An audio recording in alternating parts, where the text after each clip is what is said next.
Bismillahirrahmanirrahim. Innal hamdalillah nahmaduhu wa nasta'inuhu wa nastaghfiruh wa na'udzu billahi min shururi anfusina wa min sayyiati a'malina.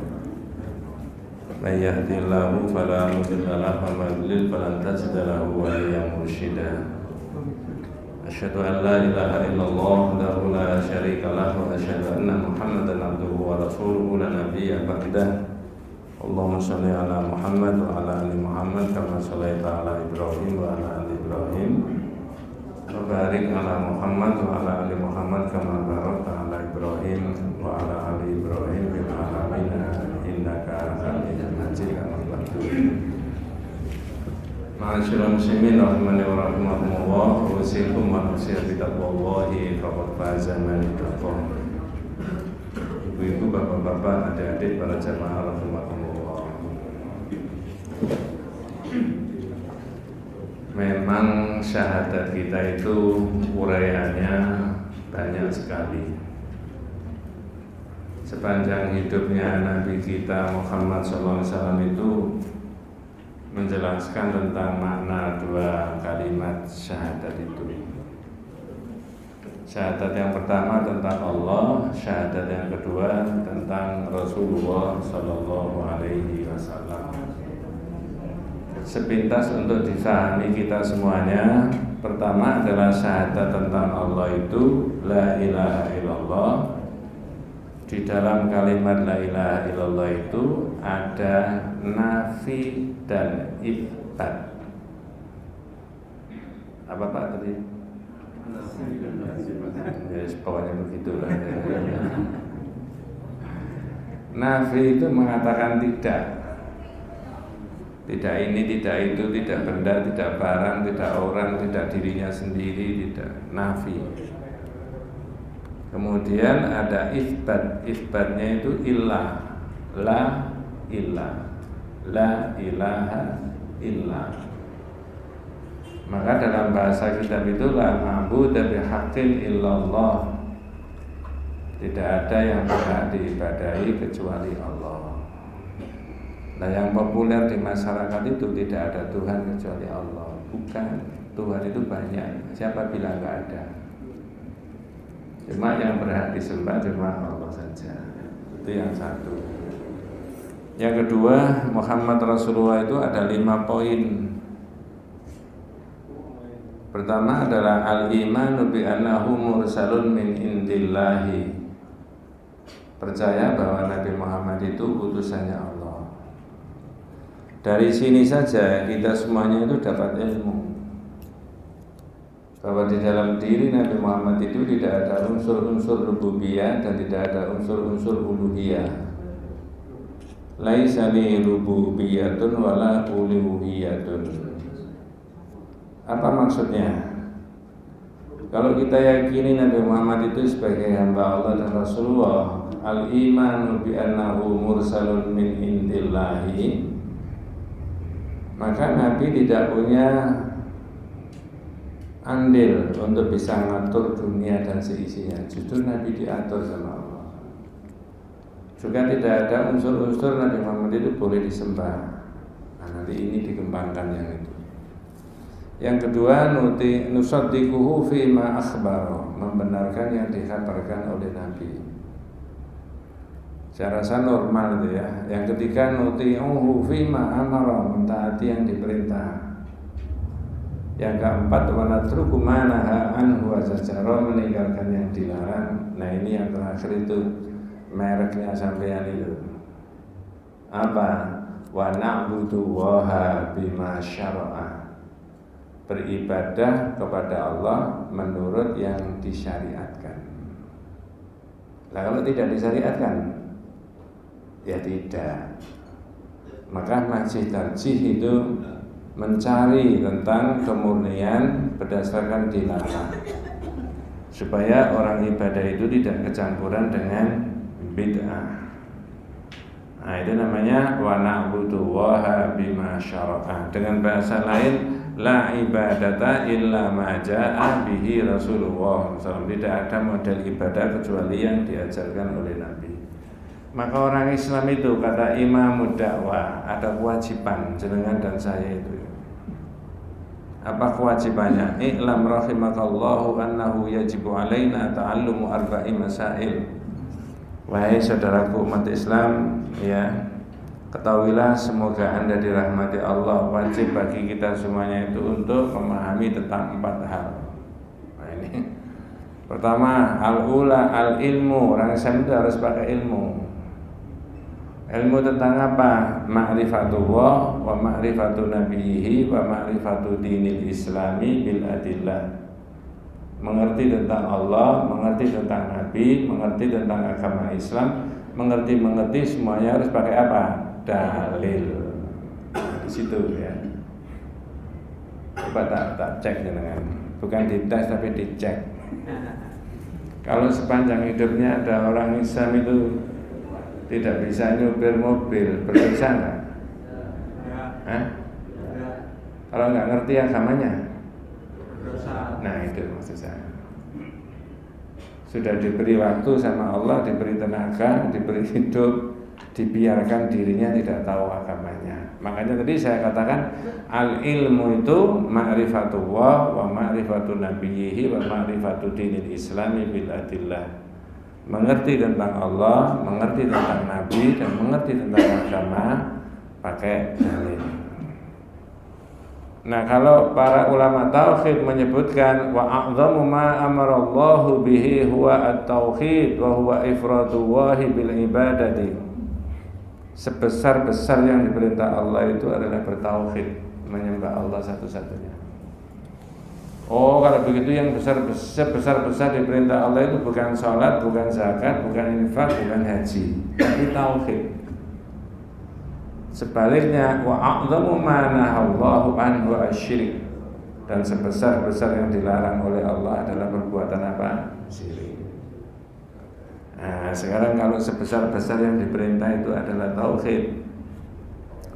Mestinya orang Islam itu antri haji antri ngaji tauhid.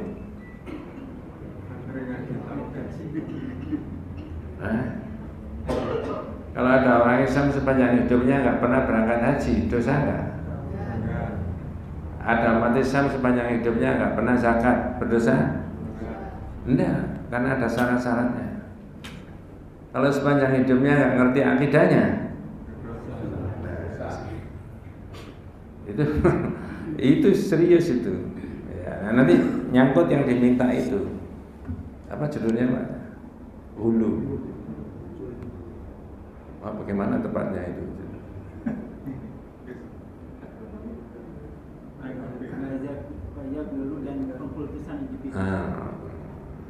Gak bahaya. Jadi itu tauhid ya. Yang 4 hal tadi adalah al-ilmu, yang kedua adalah al-amal, diamalkan. Yang ketiga adalah ad-da'watu ilaihi, ats-tsalitsah ad-da'watu ilaihi, mendakwahkan Islam, itu kewajiban. Kemudian ar-rabi'ah, yang keempat as-sabru 'alal adza fihi, yaitu sabar kalau dalam menjalankan agama itu ada yang tidak suka, ya. Nah, sekarang wabil khusus yang dibahas kalau syahadat kita itu dipilah menjadi tentang Allah dan tentang Rasulullah, maka di dalam diri Rasulullah itu tadi saya katakan tidak ada unsur-unsur uluhiyah dan rububiyah. Nah, kalau orang meyakini ada uluhiyah dan rububiyah, inilah pintu masuk dari hulu itu tadi. Karena bahaya hulu dan pengkultusan itu tadi Mas ya. Judulnya tadi kan begitu. Saya buka di Al-Qaulul Mufid ada, buka di Firqatun Najiyah wa Taifah Al-Mansurah juga ada, di Syarh Masail Jahiliyah juga ada. Maka kita kombinasi bagaimana bahayanya hulu. Maka masyarakat berkemajuan yang digagas oleh Perserikatan itu diantaranya adalah al-mabniyu ala tauhid, didasarkan pada akidah tauhid. Berarti tidak boleh ada hulu di internal di Perserikatan. Jawabnya iya. Nah, nanti kita coba urai. Apa sih hulu itu? Al-hulu Dalam bahasa kitab mujawizatul haddi fi thana, melampaui batas. Orang memuji-muji seseorang terhadap orang lain tapi melampaui batas, ghulu. Ya. Jadi kalau jenengan tadi itu wiridnya subhanallah subhanallah, tapi orang merasa tidak puas kalau tidak dikeraskan subhanallah subhanallah, itu ghulu ya namanya, berlebih-lebihan. Makna bahasanya di situ. Orang lempar jamarat itu pakai kerikil kecil tapi tidak mantep kalau nggak pakai yang sekian itu ya. Ya. Itu namanya al-ghulu ya. Nah, begitu. Terus kitab itu menulis ghulu itu dalam sisi akidah apa kesalahannya? Yang disampaikan tadi bahayanya apa itu ghulu itu? Dalam Al-Qaul Mufid ditulis bahwa ghulu, nanti sampai tarik di 2024 keadaan masyarakat ini. Jika ada ghulu maka itu akan bahaya terhadap tatanan masyarakat itu. Keberadaan kita berorganisasi, bermasyarakat, berbangsa dan bernegara itu pasti keliru. Kalau di dalamnya itu ada unsur-unsur yang ghulu dari berlebih-lebihan. Al-ghulu yatadammanu mafasid katsirah. Sikap yang ghulu berlebih-lebihan itu akan menimbulkan dampak kerusakan. Nah, ini betul tadi bahaya dan kerusakan. Apa kerusakannya? Innahu tanzilun lil maghluwi fihi fawqa manzilatihi in kana madkhan. Mengangkat orang itu setinggi-tingginya ya. Kalau itu orang di atas kedudukan yang Allah berikan kepada orang itu. Orang yang normal itu tidak ada. Jam 7 di sini kemudian jam 10 itu Jumatan di Mekah itu tidak ada. Ya. Begitu saja itu kita bisa memahami. Kerusakannya ghulu itu diantaranya tanzilun lil maghluwi, jadi mengangkat orang itu di atas yang sebenarnya, tidak sebenarnya. Sebenarnya tidak begitu. Tapi karena dihulukan, dilebih-lebihkan, maka bisa menimbulkan akidah yang rusak, mafasid, kerusakan akidah itu di situ. Maka sikap ghulu itu tidak boleh di internal umat Islam mestinya. Nah, yang digagas di Perserikatan juga tidak boleh. Begitu, ghulu berlebih-lebihan. Nanti ada beberapa keterangan ya. Yang kedua, annahu yu'addi ila ibadati hadzal maghluwi fihi. Itu mengarah kepada menyembah orang yang dihulukan. Tadi. Jadi kalau syahadat kita itu sudah tentang Allah dan tentang Rasulullah, maka tidak boleh sikap apapun mengarah kepada menyembah selain dari Allah. Lah ghulu ini mafasidnya, kerusakannya itu yuaddi ila ibadati hadzal maghluwi fihi, yaitu mengarah kepada orang yang dihulukan. Contoh misalkan guru saya itu Pak luar biasa. Loh gimana Mas? Sampai mau tanya pekerjaan apa yang tepat, jodohnya sampean itu, lahirnya hari apa yang tepat, itu tahu semuanya nanti. Padahal nggak ada itu. Klaim tahu yang gaib itu cuma Allah. Tapi kalau ini ada orang karena dianggap soleh, karena dianggap ahli ibadah, lalu diyakini seperti itu. Cara jawabannya apa? Weruh sadurunge jangan dipercaya. Termasuk juga misalkan seorang ini seorang yang soleh, seorang yang alim, seorang yang ahli ibadah, jangan berani-berani zaman sama dia itu. Ini Raja Jawa. Oh sorry, bukan. Gak pakai begitu. Ya, nanti bisa celaka. Itu jelas mengarah kepada kesyirikan. Gak ada orang bisa menimbulkan manfaat, tidak ada pula orang bisa menimbulkan madarat. Allah saja. Nah, tak kasih bahasa sederhana ya. Ini orang baik, orang soleh, orang jujur, ahli ibadah, tapi difitnah, diintimidasi, difitnah macam oleh seorang B. Lalu seorang B ini dapat musibah beruntun, yang sepedanya, yang mobilnya, yang anaknya. Pendapatnya masyarakat, seorang B ini kualat siapa? Itu tidak ada di tauhid itu. Loh, tapi kenyataannya iya Pak, yang balas Allah. Berarti orang A ini dapat perlindungan dari Allah. Ada banyak dalil itu, ya, karena dia nggak bisa apa-apa. ya, tidak bisa memberi manfaat, tidak bisa memberi madarat. Nabi sendiri sudah suruh ngomong begitu. La amliku li nafsi naf'a wala dharra illa ma syaa Allah. Loh, saya itu tidak bisa menimbulkan manfaat, tidak bisa menimbulkan madarat. Kalau orang dapat manfaat itu dari Allah, kalau orang dapat madarat itu juga dari Allah. Nah, di situ ya. Jadi kerusakannya ghulu tadi yu'addi ila ibadati hadzal maghluwi fihi. Mengarah menyembah kepada orang yang diapakan tadi? Dihulukan. Itu rusak akidahnya. Nah, begitu ya. Kemudian yang ketiga, annahu yasuddu an ta'zimillahi. Menghalang-halangi orang mengagungkan Allah. Orang yang sudah syahadat itu Bu ya, jenengan saya asyhadu an la ilaha illallah. Itu wujub ta'zim. Wajib untuk mengagungkan Allah. Lah mengagungkan Allah itu ya wabil khusus disembah. Sisi-sisi yang lain banyak. Termasuk diantaranya orang tidak boleh kasratul halaf. Banyak sumpah. Barang gak penting sumpah ya. Tidak disuruh sumpah. Di Sidoarjo itu saya ditanya ibu-ibu, Ustaz, nyumpahi suami boleh tak? Ngapain Bu? Sering telat di pulangnya itu. Ya, kok baru pulang rapat demi Allah. Nanti lain kali telat lagi, kok baru pulang macet demi Allah. Menggunakan demi Allah ini dibahas khusus di dalam kitab tauhid itu sampai 3 kali. Salah satunya adalah kalau itu dipakai terlalu sering, hal-hal yang tidak terlalu penting, kasratul halaf, banyak sumpah, itu namanya laisa bita'zimillah, tidak mengagungkan Allah. Ada pembahasan yang detail, tapi tidak singgung saja.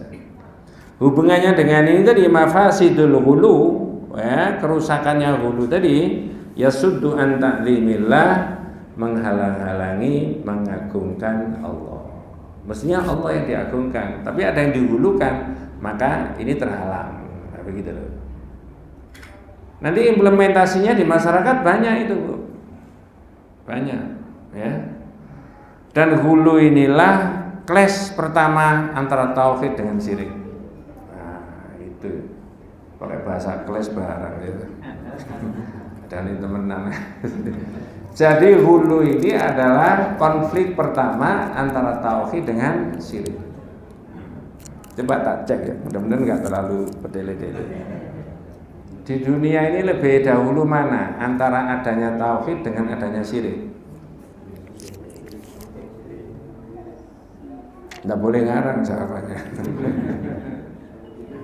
Di dunia ini loh, sejak orang pertama kali itu di dunia itu lebih dahulu mana adanya tauhid dengan adanya syirik? Tauhid. Orang itu tidak ngerti, syirik itu semula tidak ngerti. Yang ngertinya cuma tauhid, menyembah Allah toh. Kok begitu? Nah itu.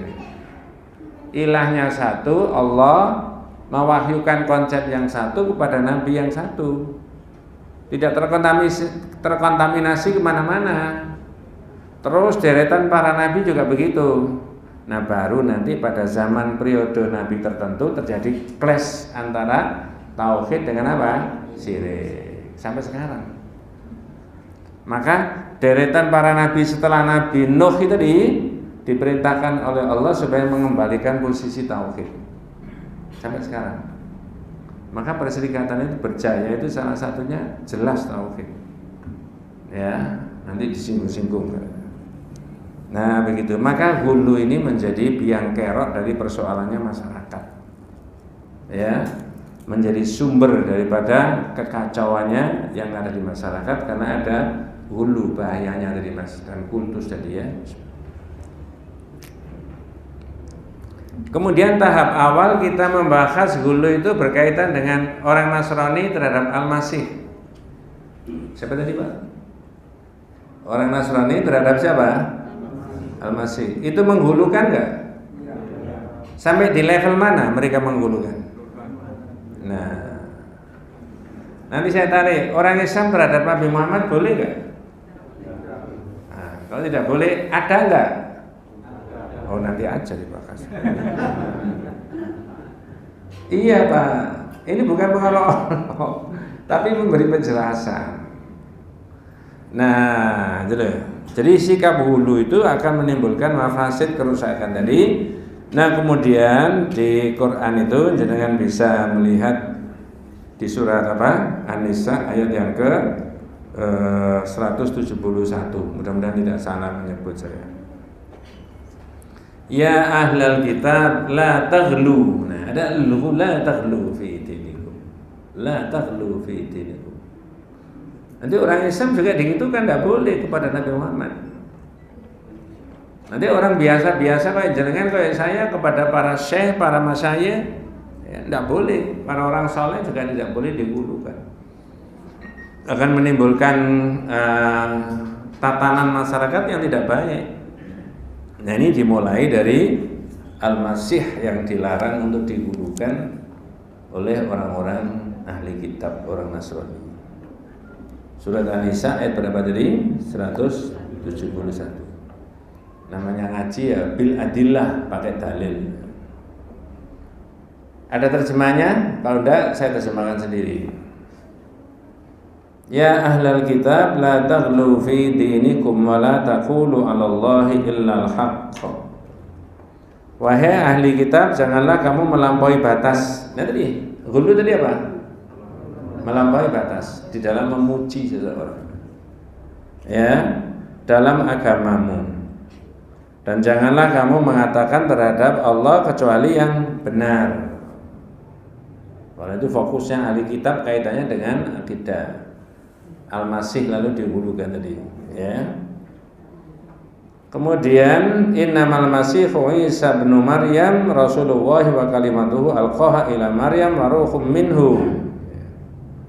Sungguh Al-Masih putra Maryam itu adalah utusan Allah dan ia diciptakan dengan kalimatnya yang disampaikan kepada Maryam dan rohnya dari Allah. Bagi umat Islam saya rasa sudah selesai, tidak usah dibahas tentang Al-Masih. Ini kan alamatnya orang-orang Nasrani kepada Al-Masih. Kalau jenengan dan saya itu mikir itu jangankan tidak ada bapaknya, nggak ada manusia, moro-moro ada manusia, ada nggak Bu? Siapa itu Pak? Ada. Tidak ada jenis kelamin perempuan, adanya cuma laki saja, lalu tiba-tiba ada manusia, ada nggak? Siapa? Allah. Ada jenis kelamin laki-laki, ada jenis kelamin perempuan, lalu ada manusia, ada. Siapa? Sampai ini kok enggak ngaku. Ya itu. Jadi adanya manusia di dunia itu ada dengan 4 cara tadi. Enggak ada siapa-siapa, ada manusia. Ada jenis kelamin laki-laki saja, lalu ada manusia. Ada jenis kelamin perempuan, lalu ada manusia. Yang paling disukai orang ada jenis kelamin laki-laki, ada jenis kelamin perempuan. Lalu muncul apa? Manusia. Ini yang banyak disukai orang, termasuk sampean begitu. Tapi kalau dirunut ayatnya tadi berkaitan dengan menghulukan Al-Masih, Allah ilahu wahid. Allah itu adalah ilah yang satu. Subhanahu ayyakuna lahu walad, maha suci kalau Allah itu punya anak. Lahu ma fis samawati wa ma fil ardi wa kafa billahi wakila. Nah kalau Al-Masih itu digitukan sama orang-orang Nasrani. Sekarang Nabi Muhammad. Pertanyaan saya, apakah Nabi Muhammad itu boleh dihulukan oleh para sahabat dan umatnya? Jawabannya tidak. Apakah Nabi Muhammad memberikan rambu-rambu supaya tidak dihulukan? Jawabannya, kalau sampai jawab iya itu, apakah ada dalilnya? Nah begitu. Ini bukan karangan manusia. Sudah banyak orang menerangkan itu.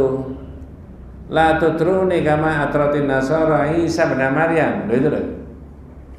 Saya itu jangan dilebih-lebihkan Mas, jangan memuji-muji saya. Kayak orang Nasrani terhadap Al-Masih itu. Kalau Nabi itu tidak mau dilebih-lebihkan, innama ana abdun. Saya ini cuma hamba Allah. Kalau sampean memanggil saya Muhammad Abdullah, Muhammad siapa? Rasulullah. Berarti gelarnya Nabi Muhammad itu berapa? Saya ulangi. La tudruni kama atratin nasara Isa bin Maryam, itu ditulis di beberapa kitab tauhid itu ya. Ya. Innama ana abdun faqulu abdullahi wa rasuluhu. Jangan memuji-muji aku seperti orang Nasrani itu.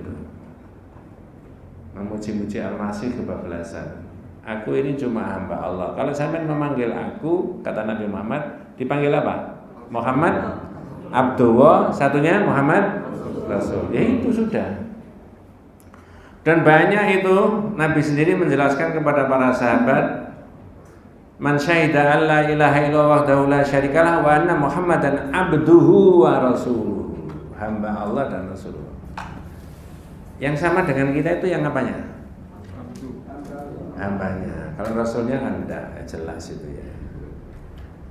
Jadi tidak kerso. Nabi itu tidak mau dihulukan, dilebih-lebihkan begitu. Ya. Saya beri contoh. Ini ada sahabat sedang duduk. Nah, nanti kita bukakan kitab yang lain lagi. Ini Nabi itu datang. Kharaja alaina Rasulullah sallallahu alaihi wasallam muttaqian ala asa fakumna ilaihi. Itu ada Rasulullah datang. Kalau Rasulullah datang, lalu responnya para sahabat semuanya apa? Saat itu diri. Itu kalau ukurannya jenengan, ukuran saya seneng apa enggak ya? Kira-kira keluar dari masjid itu kopiannya enggak cukup. Ya. Tapi ini Nabi khawatir digulukan itu tadi, Pak. Begitu Nabi sampai di situ, apa yang dikatakan? Kalau lengkapnya kharaja alaina Rasulullah sallallahu alaihi wasallam muttaqian ala asafaqumna ilaihi. Itu Rasulullah datang ke sini tuh. Mari semuanya kita berdiri. Ya. Nah setelah begitu kemudian Nabi sampai di situ apa? La taqumu kama taqumul ajimu yu'adhimu ba'dhum ba'dhan. Jangan berdiri. Jangan berdiri seperti orang asing, orang Persia dan orang Romawi caranya menghormati raja-rajanya dihormati dengan sambil. Kalau jenengan tanya, lo syiriknya mana? Ini tidak sampai syirik, tapi ini at-taghdhir fil wuqu'i minasyirik. Guru dari berhati-hati. Nabi tidak mau begitu. Jadi jenengan itu dan saya itu memilah syahadat tentang Allah, syahadat tentang Rasulullah itu, bahwa sebenarnya ini maknanya tidak sama dengan Allah itu tidak ada sama dengan Rasulullah. Sisi-sisi satu titik saja sifat-sifatnya Allah itu tidak ada pada diri Nabi Muhammad. Tidak ada.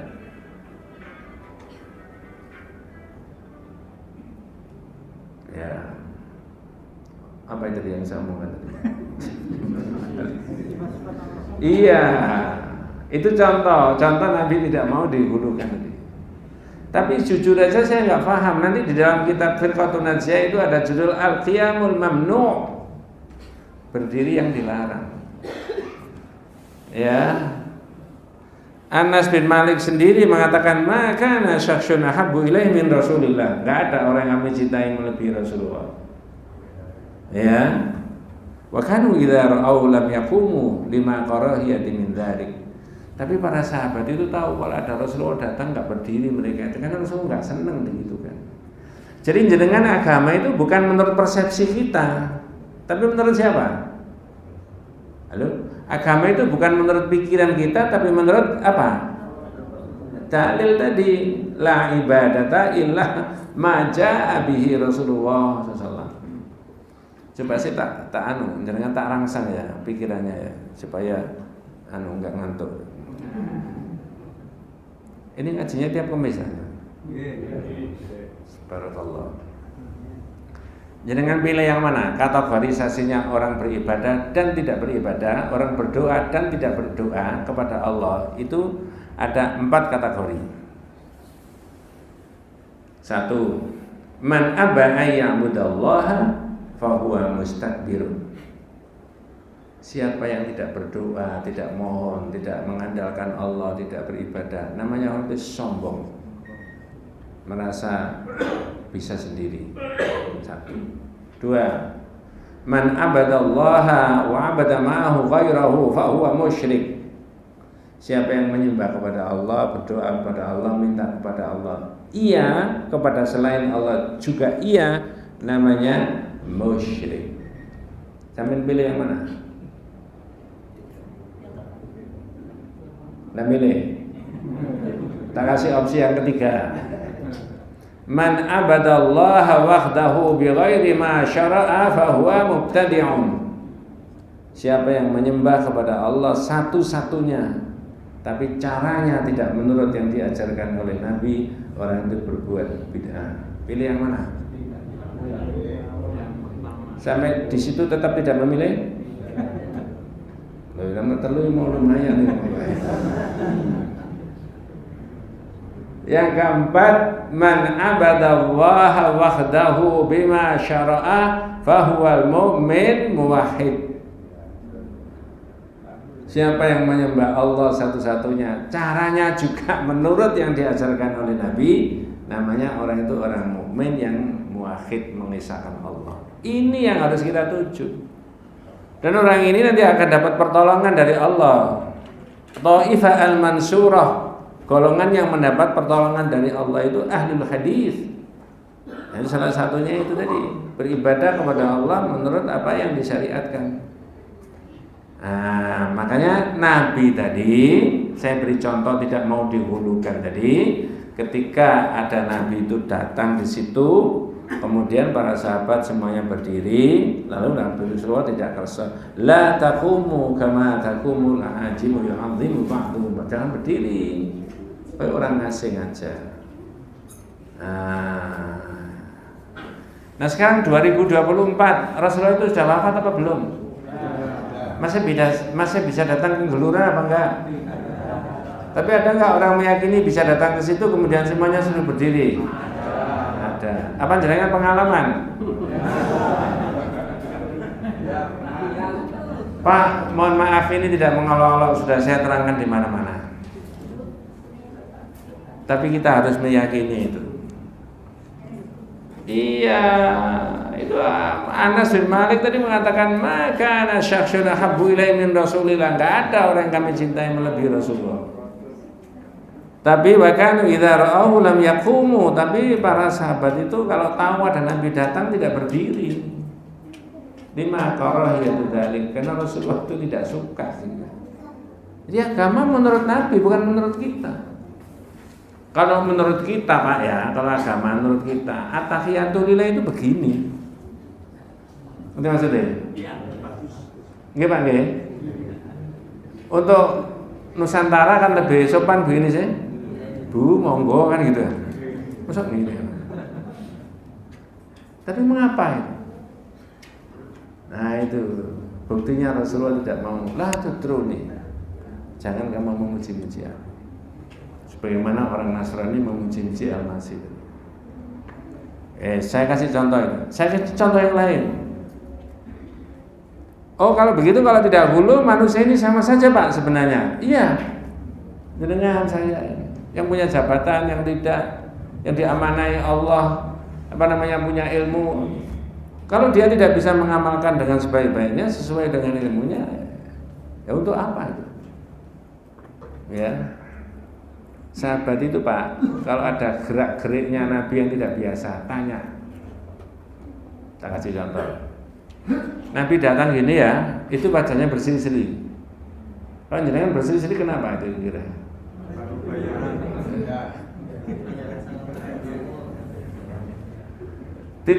Ditanya sama sahabat, nara fi wajhika busyra ya Rasulullah. Nabi, kok berseri-seri ada apa? Itu maksudnya ada syariat apa? Kok sampai Nabi itu berseri-seri?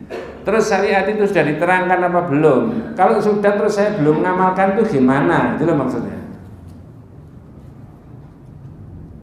Ada lagi Pak, ya. Subuh-subuh Rasulullah itu keluar menangis. Yang jemput Bilal. Lima ada bagi ya Rasulullah. Waqad ghafarallahu laka ma taqaddama min dzambika wa ma ta'akhkhar. Nabi kok nangis ada apa ya?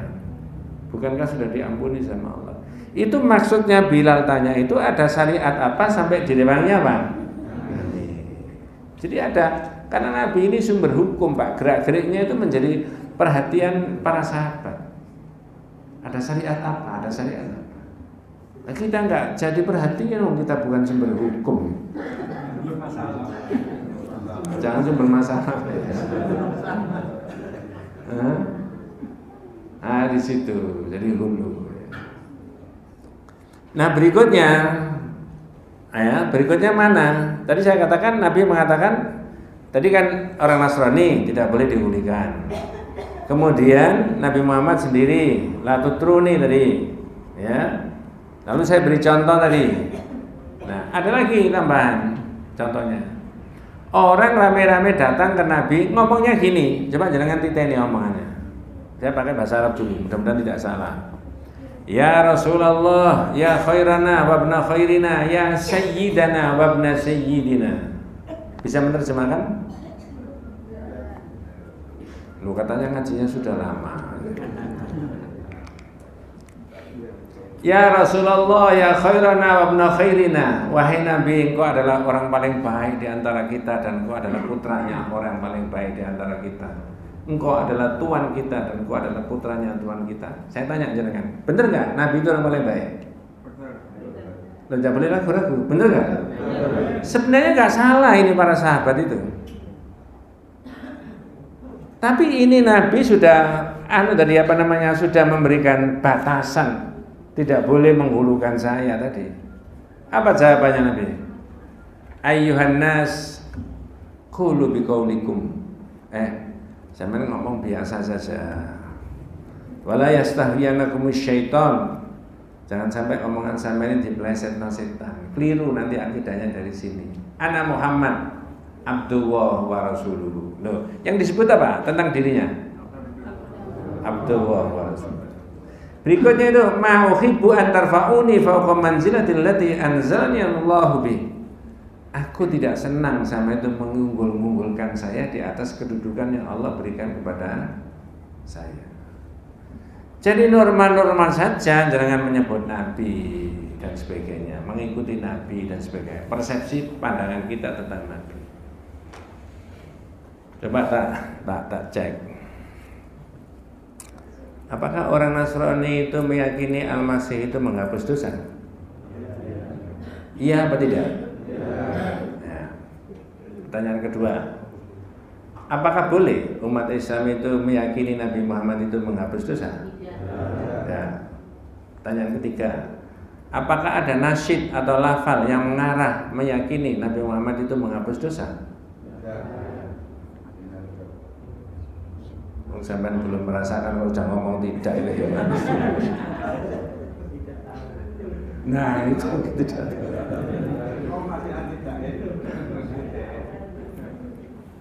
Iya. Yang ketiga, apakah ada nasyid, qasidah atau sebangsanya yang mengarah meyakini Nabi Muhammad itu menghapus dosa?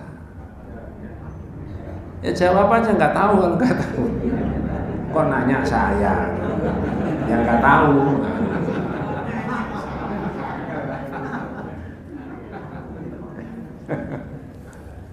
Itu Pak jenengan dan saya mungkin tidak terlalu detail ya pandangannya. Tapi kalau sayup-sayup kita amati betul, kita pelajari. Kita itu kan belum mempelajari begitu-begitu toh.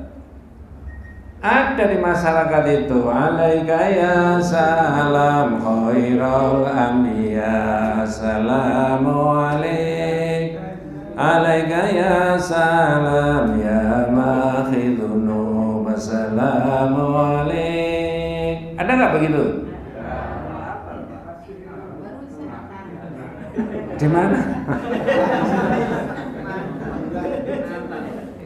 Jenengan itu tidak fase begitu karena tidak dibudayakan, karena ngerti pimpinan-pimpinan kita itu tadi tentang posisinya Nabi Muhammad. Apa maksudnya yang kedua? Alaika ya salam ya makhidunu wassalamu alaik. Semoga salawat dan salam dilimpahkan kepada engkau wahai orang yang menghapus dosa. Buku kecil-kecil itu udah dibuka Pak, yang biasa diomongkan orang di masa. Ini bukan mengolok-olok, ini memberi penjelasan yang ada. Kapan kita ngerti kalau tidak diberi penjelasan?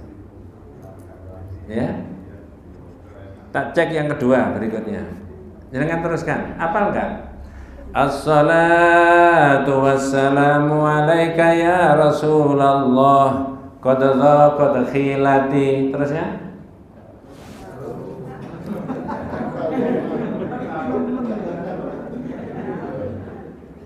loh, ini terutama adik-adik kalau mau menseriusi belajar agama itu menjadi miliknya sampean. Kalau ada tetangga, teman, famili tanya bisa menjawab dan tidak akan terbantah.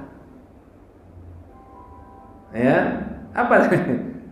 Assalatu wassalamu alaika ya Rasulullah qad dhaqat khilati adrikni ya Rasulullah. Assalatu wassalamu alaika ya Rasulullah qad dhaqat khilati adrikni ya Rasulullah.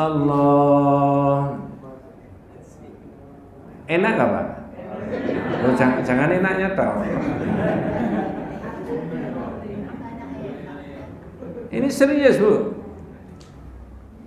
Ya, semoga salawat dan salam dilimpahkan Allah kepada engkau wahai Rasulullah. Sungguh usaha saya ini sudah mentok, tolonglah saya wahai Rasulullah. Boleh minta tolong sama Nabi? Nulis sekarang kok itu. Boleh? Enggak boleh toh? Ada toh? Ada. Coba itu menyalahi mana itu? Menyalahi apa? Menyalahi ayat atau hadis yang mana? Yang jenengan baca setiap hari itu loh. Iyyaka na'budu. Apa bahasa Indonesianya? Hanya kepadamu ya Allah kami menyembah dan hanya kepadamu kami minta. Nah, ini kepada Nabi. Wes jenengan kuasai tauhid menjadi ilmunya panjenengan dari Allah. Saya cuma membacakan aja. Nanti kalau teman famili tanya itu bisa menjelaskan.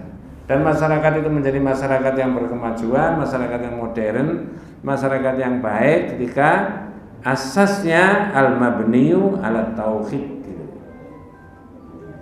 Iya. Nah, nyatanya ada di masyarakat itu. Ya, minta tolong sama Nabi. Mohon maaf, boleh saya bocorkan ini yang saya omongkan tadi? Mus bocor kok. Itu Bu, Pak, mohon maaf dengan segala hormat saya. Itu ada di buku-buku istighosah yang bagi di kampung-kampung itu. Ya, coba dibuka, dicari. Nanti dalam kitab Firqatun Najiyah ditulis itu, diuraikan dari sisi matan, lafal maupun dari sisi makna. Ya, budaya itu tidak ada di dalam masyarakat Islam. Itu sudah hulu kepada Nabi.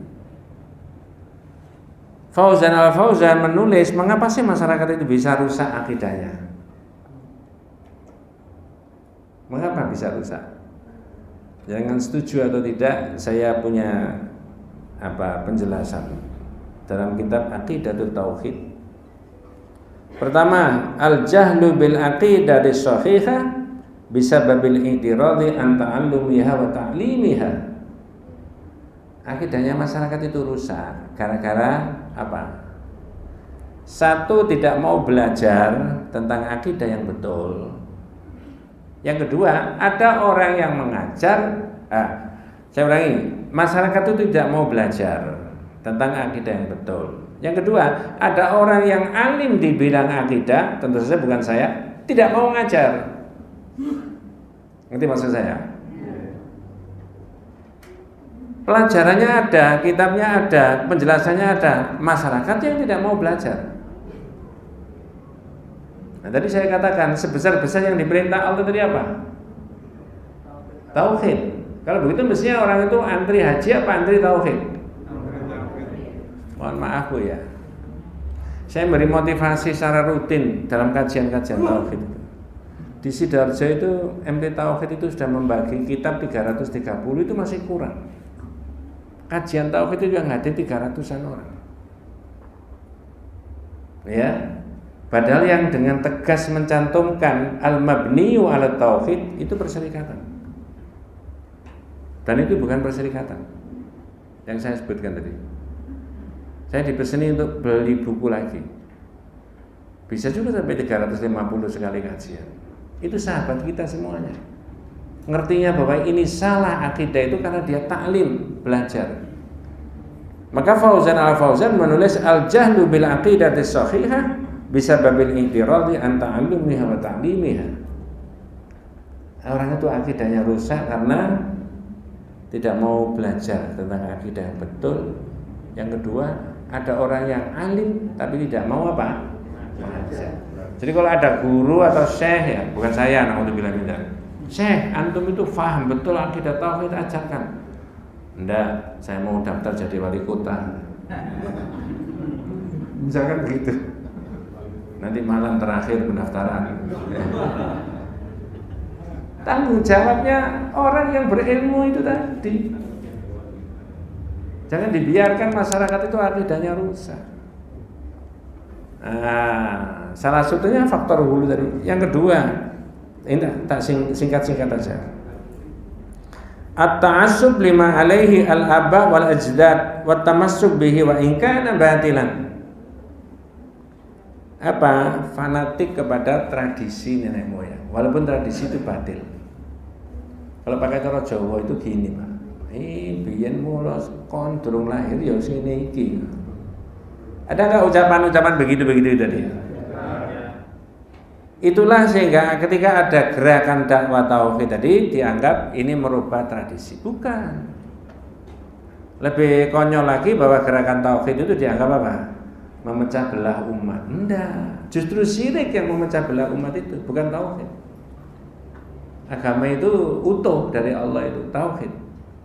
Ketika ada orang syirik, nah ini memecah belah agama. Mecah agama itu karena syirik. Selagi orang bertauhid tidak. Kemudian at-taqlidul a'ma, ya. At-taqlidul a'ma bi akhli aqwalin nasi fil aqidah min ghairi ma'rifati daliliha. Itu taklid buta terhadap ucapan seseorang tanpa tahu dalilnya. Makanya pesannya tadi al ilmu ma'rifatullahi wa ma'rifatu nabiyhi wa ma'rifatu dinil Islam bil adillah. Mengerti tentang Allah, mengerti tentang Nabi, mengerti tentang agama Islam, semuanya pakai apa? Dalil. Nah, yang berikutnya al-ghulu fil auliya wasolihina wa rafa'u fawqa manzilatihim. Rusaknya akidah itu karena hulu, berlebih-lebihan terhadap orang yang dianggap apa?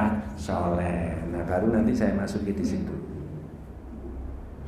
Saya ulangi. Nabi Muhammad tadi Al-Masih tadi nggak boleh dihulukan ya Pak ya? Nabi Muhammad tadi tidak boleh toh? Nah, sekarang saya tanya, lalu kecintaan kita kepada Nabi Muhammad itu diwujudkan dengan cara apa?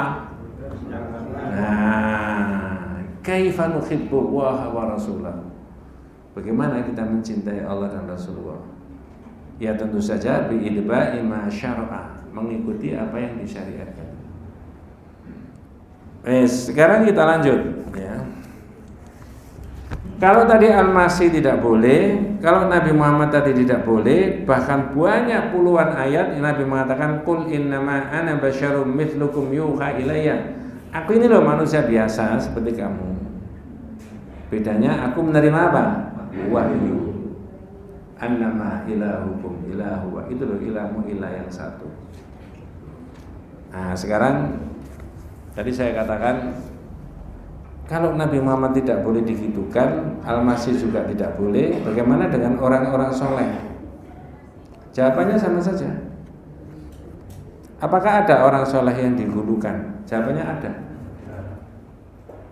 Ya, coba tak cek. Ini jenengan kalau bisa jawab tepat, nah berarti sudah pernah mendengar dan seyogyanya begitu. Apa atau siapa? Wat, Suwa, Yahud, Ya'ub, Nasr. Yang bisa menjawab dengan benar tidak saya kasih hadiah. Oke, apa Mas? Nama-nama orang soleh. Zaman kapan? Nah, itu diapakan orang soleh itu?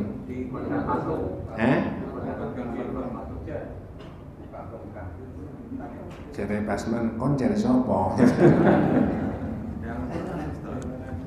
Iya Pak, benar. Coba buka terjemahan Departemen Agama. Nabi Nuh itu berdakwah berapa tahun sih? Alaf sana illa khamsina aman, 950 tahun. Gak direken Pak.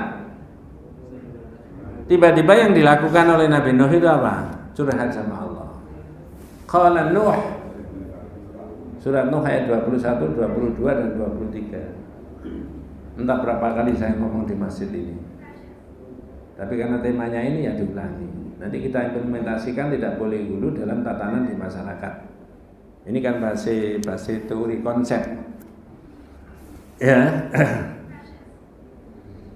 Jadi Nabi Nuh itu ketika berdakwah tadi, itulah yang saya katakan clash pertama antara tauhid dengan syirik. Ya. Apa yang disampaikan Nabi Nuh? Rabbi innahum asawni wattaba'u man lam yazidhu maluhu wa waladuhu illa khasara. Ya Rabb, ya Allah, kata Nabi Nuh. Itu loh orang-orang mendurhakai aku. Aku ajak mereka itu menyembah engkau tapi tidak mau. Wattaba'u man lam yazidhu maluhu wa waladuhu illa khasara. Malah mengikuti orang-orang yang sebenarnya harta benda dan anak-anaknya tidak menambahi apa-apa kecuali menambahi kerugian. Wa makaru makran kubara, dan mereka melakukan tipu daya. Baru yang 23 surat Nuh ayat 23. Sing jenengan tadi jawab dengan tepat dan benar. Wa qalu, dan mereka berkata kaumnya Nabi Nuh, la tadharunna alihatakum wa la tadharunna waddaw wa la suwa'a wa la yahutha wa ya'uqa wa nasra. 5 orang itu oleh Departemen Agama, cari terjemahan Quran Departemen Agama yang cetakan menjelaskan ayat 23 surat Nuh, di bawah itu ada. Apa keterangannya Departemen Agama? Tentang monggo. Bentar, supaya yang lain konsentrasi. Apa kata Departemen Agama? Ini bukan fitnah. Nah, saya tanya, Departemen Agama itu pemerintah apa partikelir? Pemerintah. Partikelir.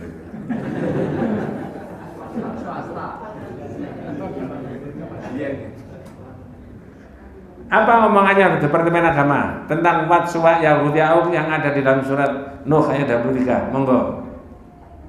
Adalah nama-nama berhala yang terbesar pada kabilah-kabilah kaum Nuh yang semula adalah nama-nama orang soleh. Berarti nama orang soleh bisa berubah menjadi nama berhala. Saya ulangi, berarti nama orang soleh bisa berubah menjadi nama berhala. Gimana prosesnya? Dari mana Departemen Agama? Departemen Agama mengambil dari tafsir-tafsir yang besar-besar, Al-Mawardi, Al-Qurtubi, Ibnu Katsir dan sebagainya.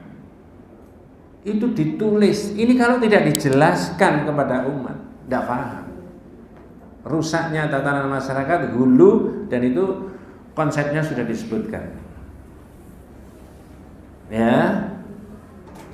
Wat, Suwa, Yahud, Ya'uq, Nasr adalah nama-nama berhala terbesar pada zamannya kaum Nabi Nuh yang semula nama orang soleh. Berarti nama orang soleh bisa berubah menjadi nama berhala. Bagaimana prosesnya? Di tafsir juga ada. Kalau pakai bahasa aslinya, hadhihi asma'u rijalin sholihin min qaumin Nuh. Ini adalah nama-nama orang soleh pada zamannya kaum Nabi. Falamma halaku, ketika orang-orang soleh itu meninggal, aukhas syaitanu ila qaumin, setan membisik-bisikkan kepada umat yang ditinggalkan oleh Wat, Suwa, Yahud, Ya'uq, Nasr. Artinya santri-santrinya umat itu dibisik-bisikin. Yang bisik-bisik tadi siapa? Yang bisik-bisik tadi siapa? Setan itu minal jinnati saja atau minal jinnati wan nas?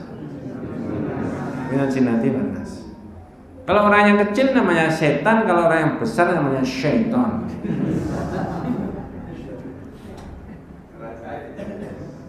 Ya. Iya Bu, ya nggak boleh ngarang, ini memang ada keterangannya di Quran. Apa bisikannya setan? Anin sabu ila majalisihim allati kanu yajlisuna fiha ansaban. Buatkan patung-patungnya ini bukan orang sembarangan, dibesar-besarkan ini Uwat, ini Suwa, ini Yahud, ini Yahud, ini Nasr. Fafa'alu walam tubat, lalu dikerjakan tapi saat itu nggak disembah. Loh, lama-lama kok bisa disembah? Ada dua faktor. Itu loh yang harus diterangkan. Ya, maka apa faktor yang pertama? Hatta idza halaka ulaika ay talal amad, durasi waktunya sudah cukup lama. Bisa sampai 500.000 tahunan. Dari generasi ke generasi, dari generasi ke generasi dan sebagainya. Faktor yang kedua, wanusial ilmu agama tidak dipelajari lagi. Ubidat, lama-lama bisa disembah. Tak kasih contoh, tapi ini tidak bermaksud kultus tadi Mas ya. Di Indonesia ini ada kiai besar 100 sekian tahun yang lalu. Tapi banyak orang tahu, bahkan saya sendiri tahu, kuburannya itu biasa gini aja, campur dengan kuburan yang lain-lain. Ya. Lalu ada tulisannya Pak di tembok, kuburan disebutkan Pak Kiainya, pahlawan nasional, SK Presiden nama sekian. Pada waktu saya ziarah ke sana, tapi dari sepanjang tidak bermaksud untuk ziarah itu, kebetulan saja di sana. Beda maknanya ya. Ini saya tidak menerangkan ziarah kubur ya. Kalau kebetulan di sana lalu kita ziarah boleh. Beda dengan dari sini ke sana khusus untuk itu. Nah itu beda. Nah, saya tidak bahas itu ya. Rombongan itu menziarah itu. Tiba-tiba ada orang cerita, ini dulu Pak, karena ini kiai besar tinggalannya banyak ya. Ada sekarang berkembang terus, ada masjid, ada rumah sakit, ada perguruan tinggi, ada sekolah, ada panti asuhan, tidak terbendung, setiap hari berkembang terus di mana-mana. Beli tanah, bangun, beli tanah, dibangun dan sebagainya, banyak sekali. Ini kuburannya mau dipugar. Gampangnya dibuatkan bangunan kayak begini, lalu di tengah-tengah itu kuburannya. Orang cerita zaman Presiden Soekarno, ya, untuk menghargai jasa Pak Kiai. Tapi oleh santri-santrinya saat itu menolak, tidak boleh, jangan. Sekarang saya tanya aja, ini pikiran cerdas apa pikiran tidak cerdas? Bukan dungu, tidak cerdas. Iya. Ya. Jadi bukan itu. Nanti bisa hulu, bisa rusak. Orang mau mendirikan masjid pamitan dulu sama Pak Kiai. Ya. Dan itu tidak bagian dari apa? Syariat. Nah, itulah maka dalam firqatun najiyah diterangkan inna ma'rakatut tauhid ma'asyirk qadimatun mundu zamani Rasul Nuh alaihi salam khina ma da'a qaumahu ila ibadatillahi wahdahu. Sebenarnya clash, pertentangan antara tauhid dengan syirik itu sudah cukup lama, mulai zaman Nabi siapa tadi? Nuh. Jadi sebelum Nabi Nuh sampai awal tidak kenal syirik itu, tidak tahu, nggak ngerti orang itu syirik. Nah kalau sekarang 2024 orang ngerti nggak syirik? Ya bukan hanya ngerti, macam-macam fenomenanya syirik itu. Nah, jadi sejak itu terjadi konflik itu, pertentangan. Dalam kitab ini disebutkan maka nabi-nabi yang lain, Nabi Hud, kemudian Nabi Saleh, Nabi Syu'aib, ya semuanya diperintahkan lalu ngomong sama kaumnya, ya qaumi budullaha ma lakum min ilahin ghairu. Hai kaumku, sembah Allah satu-satunya. Tidak ada yang berhak disembah kecuali Allah. Terakhir Nabi Muhammad diperintah untuk itu. Nah sekarang jenengan bayangkan kalau di masyarakat itu terjadi hulu berlebih-lebihan, baik terhadap orang yang masih hidup maupun orang yang sudah wafat. Kira-kira tatanan masyarakat itu rusak nggak? Rusak. Jenengan dan saya itu di rumah tangga ya, rumah tangga saja. Mudah-mudahan naudzubillah bukan kita semuanya. andai kata bapaknya itu salah, Pak, anaknya boleh bilang, ya enggak begitu, salah. Boleh? Boleh. Tentu saja harus dengan cara yang apa? Baik. Maka gerakan perserikatan itu juga begitu, caranya berdakwah itu dengan bil hikmati wal mau'izati, tahu ketidakbaikan tapi dengan cara yang baik. Nanti ada dalilnya. Ustadz bisa salah nggak? Ustadz juga manusia. Betul ya? Kalau Ustadznya salah, jamaahnya boleh, Ustadz, nah begitu, salah Ustadz. Boleh ya? Boleh. Saya tanya-tanya toh aja. Pak Kiai bisa salah? Oh, jangan emosi kalau ini. Nah, untuk bilang, ketika Pak Kiainya salah, santrinya boleh bilang, Pak Kiai tidak begitu, ngapunten, salah. Boleh? Coba kalau budaya ini kita tumbuhkan, tidak ada yang dikultuskan, tidak ada orang dianggap seolah-olah tidak salah, tidak ada orang yang kemudian dianggap nanti bisa malati, tidak ada. Wes, yang lagi populer, kalau pemimpinnya salah, rakyatnya boleh negur? Boleh. Oh, ini banter sama. Boleh. Ya. Makanya menurut saya tidak apa ya, menarik-narik konsep sekuler itu kepada Islam, tapi insya Allah pikiran betul. Dalam tatanan kemasyarakatan bernegara itu ada eksekutif, ada legislatif, ada satunya apa? Yudikatif. Adik-adik apa semuanya? Eksekutif itu yang memegang kebijakan, betul Pak ya?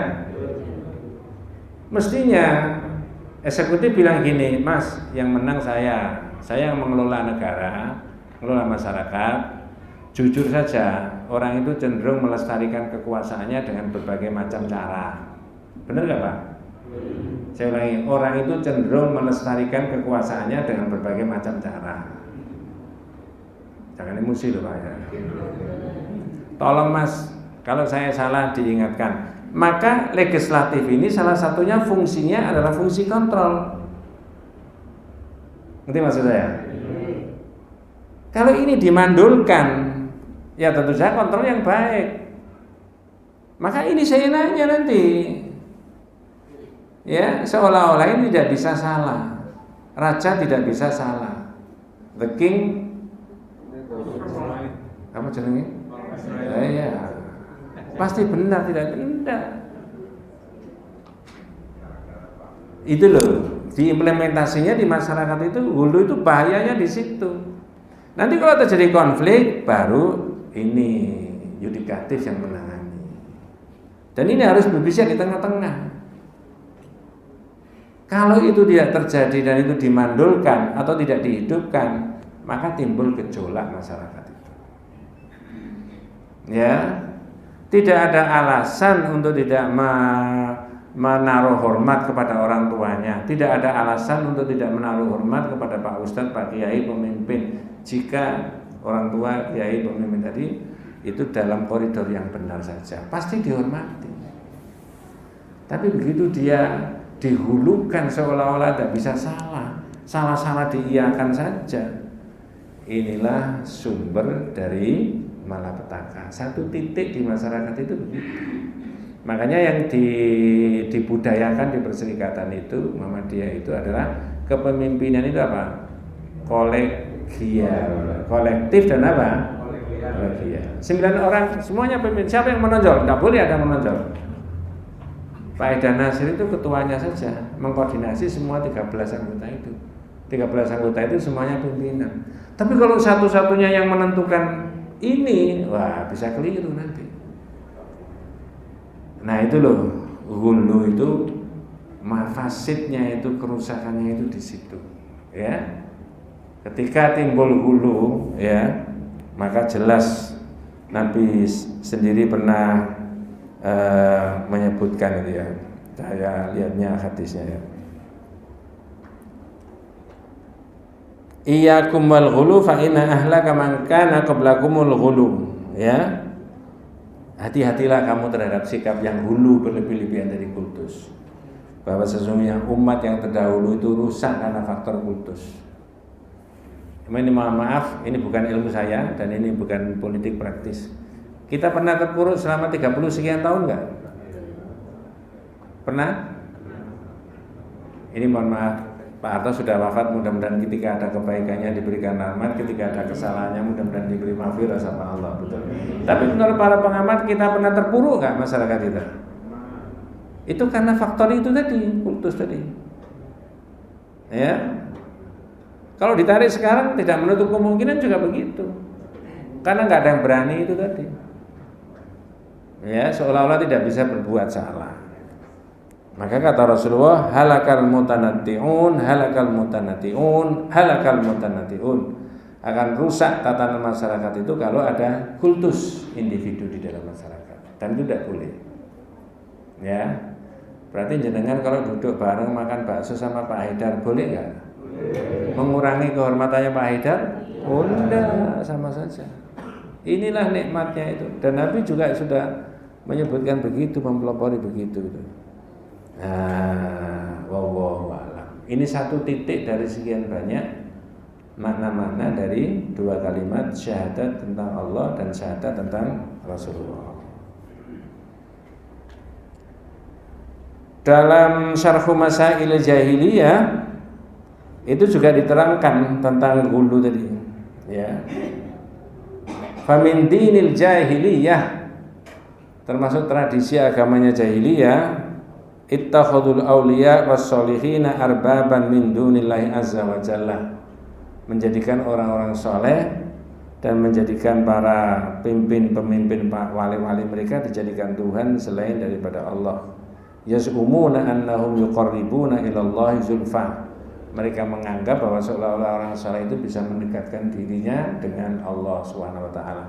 Itu dibahas tersendiri dalam Masailul Jahiliyah, tradisi jahiliyah yang ditentang oleh Nabi kita Muhammad SAW. Salah satunya adalah itu tadi, ghullu fis sholihin, berlebih-lebihan. Wallahu a'lam. Nah, begitu. Ada yang dibahas? Bentar. Pak masuk di sini. Sungkan aku.